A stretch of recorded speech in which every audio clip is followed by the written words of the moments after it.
Welcome to Afghanews with Mohsen Jamal. A senior Afghan official predicted Friday that the United States and Afghanistan will soon sign a broad deal for U.S. use of Afghan soil for counterterrorism missions and U.S. obligations to the fledgling democracy it has sponsored since toppling the Taliban regime in Afghanistan weeks after the terror attacks of September 11, 2001. Afghan National Security Advisor Ranginder Farespanta said 2 days of talks closed some gaps over sticking points, such as who will control detention of suspected militants and leadership of counter-terrorism raids that Afghans generally despise as intrusive and indiscriminate. He said the overarching goal of the agreement is to establish Afghan sovereignty over its national security and external affairs. A U.S. military official said large gaps remain over enforceability of the eventual pact, which the United States has insisted will not hold the legally binding force of a treaty. Spanta led an Afghan delegation that concluded 2 days of negotiations over a pact that will govern U.S. military activity and economic and other commitment to Afghanistan after the formal U.S. combat role in the country ends in 2014. 3 soldiers from the NATO-led International Security Assistance Force were killed in an insurgent attack in eastern Afghanistan on Friday, the coalition said in a statement, but gave no other details. Elsewhere, gunmen on a motorbike shot dead the police chief of Aban district in Ghazni city, southeast of Kabul on Saturday, said Muhammad Hussain, a police officer. ISAF also said that Afghan and ISAF troops killed several Taliban insurgents in Muhammad Agha district of Logar province. Shirin Agha, an army spokesman in the east, said that 4 Afghan soldiers were killed when a roadside bomb hit their vehicle in Manogai district of eastern Kunar province on Friday. The provincial governor office in the southern Helmand province said that ISAF and Afghan forces killed 8 insurgents during an operation in Marja district. Meanwhile, the Interior Ministry in Kabul said that Afghan and ISAF troops killed 14 insurgents during operations in different parts of Afghanistan in the last 24 hours.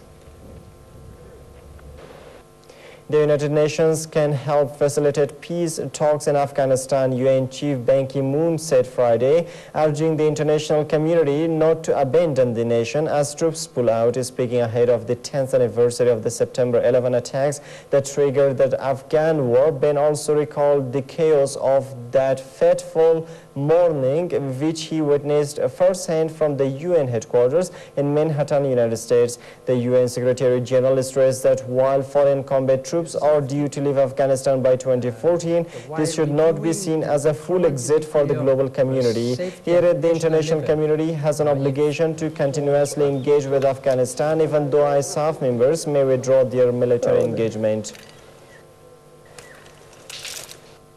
President Barack Obama said on Saturday the United States is stronger 10 years after the September 11, 2001 attacks, and Americans would carry on despite continued threats to their safety. Marking Sunday's 10th anniversary of the 9/11 attacks on New York, Washington, and Pennsylvania, Obama noted that Al-Qaeda's strength had been sapped by relentless U.S. efforts in the decades since the tragedy killed nearly 3,000 people. New York police amassed a display of force on Friday, including checkpoints that ignored traffic in response to intelligence about a car or truck bomb plot linked to the anniversary. Obama noted that terror groups would continue to target the United States. Obama will travel to all 3 sites on Sunday, where hijackers turned planes into missiles, bringing down the Twin Towers of the World Trade Center in New York, hitting the Pentagon in Virginia, and crashing into a Pennsylvania field. The attacks sparked U.S.-led wars in Afghanistan and Iraq, the latter of which Obama opposed. On our behalf, especially our troops and military families. This comes as Hillary Clinton, the U.S. Secretary of State, has said that U.S. intelligence believes Al-Qaeda is behind a suspected bomb plot coinciding with the 10th anniversary of the September 11 attacks. Clinton said on Friday that there were specific, credible, but unconfirmed reports that Al-Qaeda is seeking to harm Americans, particularly in New York and Washington, the sites of the attacks 10 years ago that claimed nearly 3,000 lives. Clinton's comments came as U.S. authorities stepped up a manhunt for 3 suspects alleged to be involved in the plot. A CIA informant who had proven reliable in the past approached intelligence officials overseas to say that the men had been ordered by Ayman al-Zawahiri, the new al-Qaeda leader, to mark the 10th anniversary of the 9/11 attack Sunday by doing harm on U.S. soil. When we are meeting here in New York amid British Prime Minister David Cameron said on Friday that vital steps had been made to counter Islamic extremism in the 10 years since the attacks of September 11th, but warned that other broken states still pose a huge problem. Speaking in Eastern of England at one of the controversial free schools set up by parents, volunteers and charities, Cameron responded to whether he thought the world was a safer place 10 years on from 9/11. Speaking to the Times newspaper on Friday, former British Prime Minister Tony Blair, who oversaw Britain's participation in the invasion of Afghanistan and Iraq following the September 11 attacks, blamed Iran for helping to prolong the conflicts because he said it continues to support groups that are engaged in terrorism. Blair stressed, however, that he was not proposing military action against Iran, but that he would like to see an end to the regime of Iranian President Mahmoud Ahmadinejad. Cameron also stressed that military action must be avoided. Pakistan would have faced the combined might of the United States and India if the nation hadn't been with them to declare the war on terror, former Pakistan President Pervez Musharraf has said, while his decision to be with the United States on the war on terror was out of his conviction that the views of the government on Islam were not the same as Taliban. He was also concerned about the might of the United States and India, as it was clear the United States was going to attack and India was ready to give all kinds of facilities. Musharraf said on Thursday, our sovereignty will be violated whether on land and in the air from everywhere. The former president said for the United States and India would have to go through Pakistan to reach Afghanistan if Pakistan had refused to join the war on terror. In the 10 years since 9/11, terrorist attacks have become a commonplace in Pakistan, killing about 35,000 civilians, and Pakistan has earned the reputation of being the world's most dangerous country.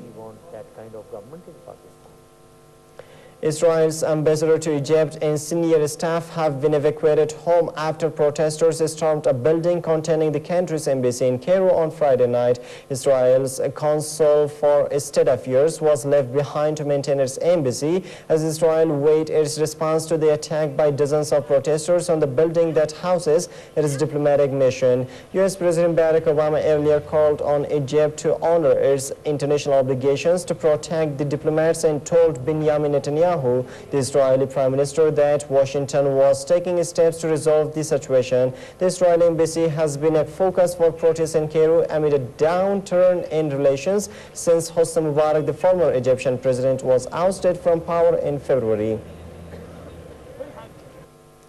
Fighters belonging to the Libyan National Transitional Council say they have entered the loyalist stronghold of Bani Walid, with street fighting reported to be taking place in the town 150 kilometers southeast of the capital Tripoli. The news came just hours after Muammar Gaddafi's loyalists fired great rocket barrages at the fighters besieging Bani Walid and Sirte, a coastal city also under the deposed leader's control. Abdullah Kenshel, the former rebels' chief negotiator, said the former rebels were fighting gunmen positioned in houses in the town of Bani Walid and the hills that overlooked it. Friday's fighting erupted a day before a deadline issued for the loyalist surrender.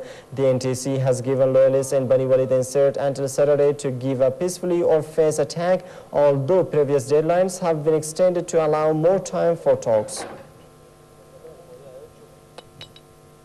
And that Arab League chief Nabil El-Arabi arrived in Syria on Saturday for talks with President Bashar al-Assad, during which he was expected to convey concerns over the bloody crackdown on protesters. El-Arabi would hold close talks with Assad and Foreign Minister Walid al-Muallim.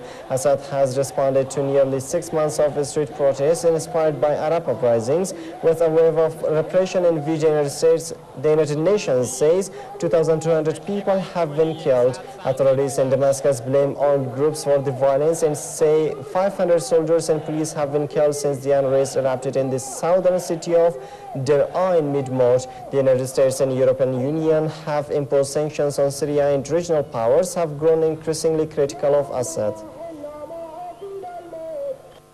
And that's all for now. Thanks for staying with us.